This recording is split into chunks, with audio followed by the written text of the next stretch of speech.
Good morning, all my peeps. Welcome back to more CS News. It has been a wild last 24 hours. I know I'm a bit delayed on this, but of course, live from Germany, this will be my last CS News episode from here. It's been an amazing time. I got some stuff planned for you guys in the future, what we saw here in Cologne. And for anyone wondering, it was the double espresso this morning, no chocolate milk. They probably have it here in Germany, but I'm a grown man and I don't want to ask them for a double espresso and chocolate milk. But yesterday was insane. We started off the morning, I think it was like 2 a.m. back in America, but it was in the afternoon here. Some crazy news dropped and maybe some expected news, because last time we heard about FaZe was a potential FaZe and Liquid swap, which we will get back to because a FaZe member is now no longer there. That being Elige has officially been benched by FaZe, although based on his response, it seems like a new team might just be in order for the guy. And this felt like a long time coming. I think me personally, once Brokey did return, I thought FaZe would maybe work things out and at least last until the next major run before making changes. And then we started hearing those rumors of a potential swap between Elige and Twist and FaZe and Liquid, which was a crazy rumor, but one that maybe spells trouble for a roster and maybe ensuing roster changes, which have now happened. It was moments later, though, they'd have already decided on their new signee to replace Elige, and there will be role swaps in this roster. That's going to be Jcobbb, which at first I said Jcobbb, but his name is Jcobbb. His name is Jcobbb. And on the first day of being signed to FaZe, he's already doubled his followers on Twitter, which is really cool to see. But yeah, a young up-and-comer and a guy who has been scouted for a while. But yes, people, I think rightfully so, have question marks around this as to exactly who he is. He comes from the roster known as BetClick Apogee, which, by the way, people have made the connection that Kerrigan's wife is the sports psychologist for. They have now signed this young man from their roster over to FaZe. And this is a very interesting move. I would be lying if I said I wasn't concerned for the future of FaZe. I like the fact they're giving new young blood talent a chance on this roster. It just sucks that Elige, after it's still a short period of time, it wasn't that long, never really got things going and got things clicking on this roster. It sucks. As a North American fan, I love to see NA guys get a chance on international lineups. I don't think Elige played bad at all with FaZe. It just didn't click, and it clearly just did not work.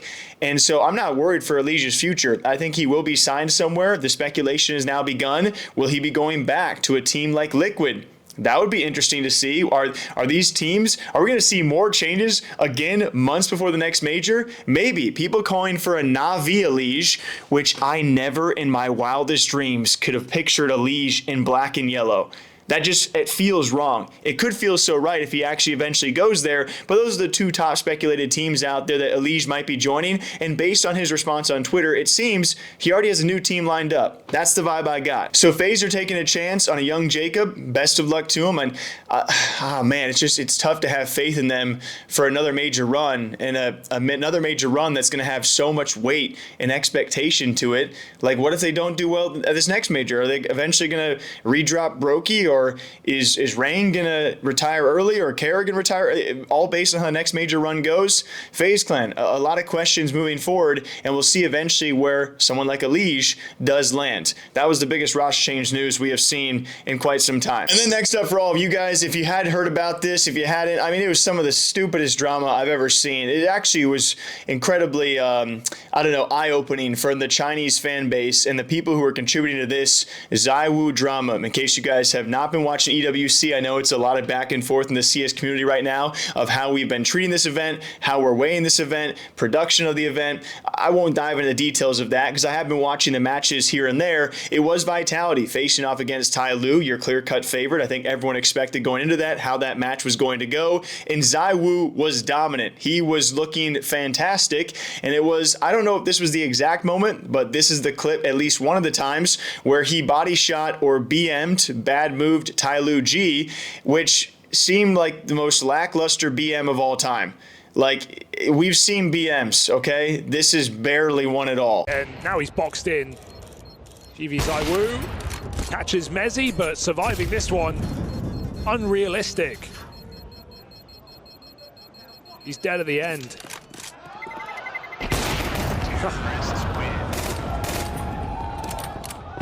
Vitality have something to say for this 5-0 lead. And apparently it was shortly after that where ZywOo tweeted. He didn't talk about this harassment. All he did was tweet. And if you guys don't know Twitter, whenever you see a tweet with 2,000-3,000 likes and 400 or 500 replies, something happened. You hit some part of the internet where either something controversial happened in the tweet. This is just a tweet. He just said bonjour. So you knew it had found its way to some part of the internet. And that was well, the Chinese portion, because the amount of comments that he had received, this was horrid. It's been a long time since I've seen a fan base be so horrid, horrible, atrocious the things they were saying, and it was apparently all because of that BM towards Jee, where a portion of the Chinese fan base, they started commenting about ZywOo's late father, even other worse things. They were harassing him so much. I can't even go through that thread and show you most of the things they were saying. What they were saying was, it was just disappointing. It put the Brazilian fan base to shame with how hardcore they went over a freaking BM of a Glock spray. Like, so much so that Jee apparently had even posted to several of the Chinese social sites saying, hey, you guys got to stop this. There was no disrespect meant by ZywOo. Please stop the harassment. And so that video started going viral over on socials. And then eventually it was ZywOo who had seen this, right? I'm sure he's like, yo, I got to reach out to Jee and TYLOO and say this was not what it's meant to be. Like, there's definitely, read the room here, obviously a cultural difference where they eventually swapped jerseys. Very funny video between the two. And again, they clarified there's no disrespect between these two individuals over what just happened in the server.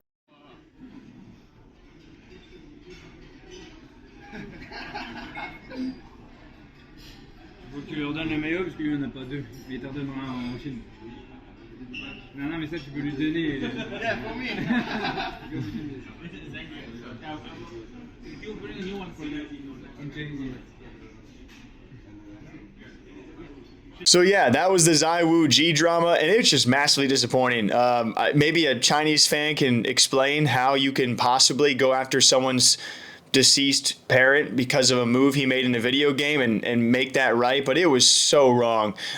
So luckily they did move on from that, and yeah, I just, it's been a long time since I've seen such bad comments over something so stupid. Y'all need to open your eyes. It is Counter-Strike, and BMs do happen, okay? For all the talk we do about not being Valorant, right, where they ban people for teabagging, we can't snap in half when one of your favorite players gets shot after he already got shot, okay? It's a game where you kill people and you shoot bullets. It's just mind-blowing, the cultural differences there. So hopefully this can be an eye-opening moment for some of those fans. You can't take this game that seriously. Okay. Anyway, speaking of EWC, we've now also seen Falcons come away with their first, I would say, big win ever since Kyo has now, and I say Kyo because now I'm scared about saying Kyosuke or Kiyosuke, but Kiyosuke, ever since he joined, one of their biggest wins since, as they take down MOUZ in a close back and forth, and one of the more entertaining series we've seen at EWC, and it comes down to a kind of a clinching match point moment of a MOUZ 1v2. Absolute madman, just pushing a molly, and eventually leads to a Torsi death slam, as MOUZ knows that they had been beaten. Backstab from Torsi can stop it in its tracks. Playing discipline just for a moment, wasting as much time as possible. Yeah, you don't risk letting the crowd give that away. You just take the shot as soon as you hear a jeer. MOUZ resetting as well, but 20 seconds, got to make up his mind. Throws the AWP out, AK up. 15 seconds, are you really going to try drop heaven at this point? Torsi's backside, he hears every step. Molly in your face. MOUZ comes through the fire. Oh. He hits the shot. Drop with the plant with a second to spare. MOUZ making magic happen.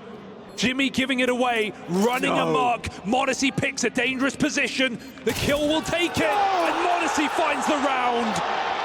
Zola can't believe it, but that's what they pay this guy for. MOUZ, everything. I mean, it just feels like a huge mistake.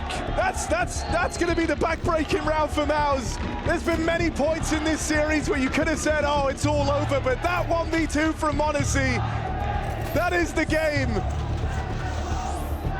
There is a second of difference on winning this clutch and losing it to time.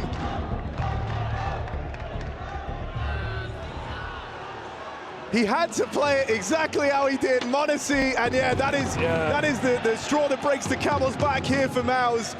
Frustration sets in.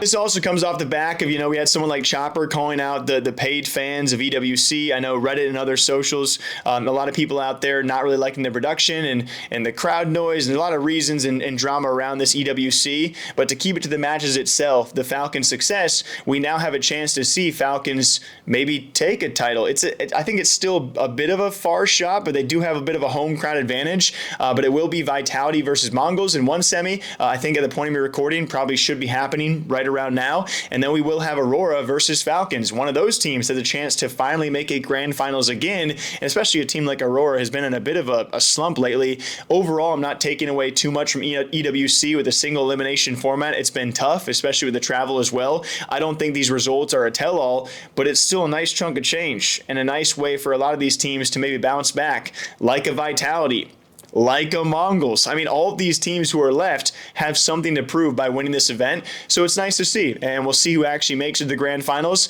But a lot of Falcons haters have come out around this event, so we'll see if they can get it done. A lot of people were not picking them against MOUZ. They were actually heavily betting odds underdogs, and they did it. And they have a road where they can be matched up against Vitality or Mongols, so I'm excited to see the rest. What do y'all think? Until next time, thank you all for watching. We'll be home soon, and luckily some travel time off, so more time to actually watch CS and watch the full matches and maybe do some breaking news on this Gold Nova CS news channel. Thank you all for watching, though. Hope you guys have all been enjoying your time, enjoying wherever you are around the world. For anyone who has not been to Cologne or maybe some Cologne or German locals, it's been an amazing time. The beer is pretty solid. The breakfast here at the hotel is pretty good. Got to try a German sausage today. Had a kebab last night. I've been loving it, though. So if anyone's actually been to Cologne, it is beautiful. We are right across the river from the cathedral.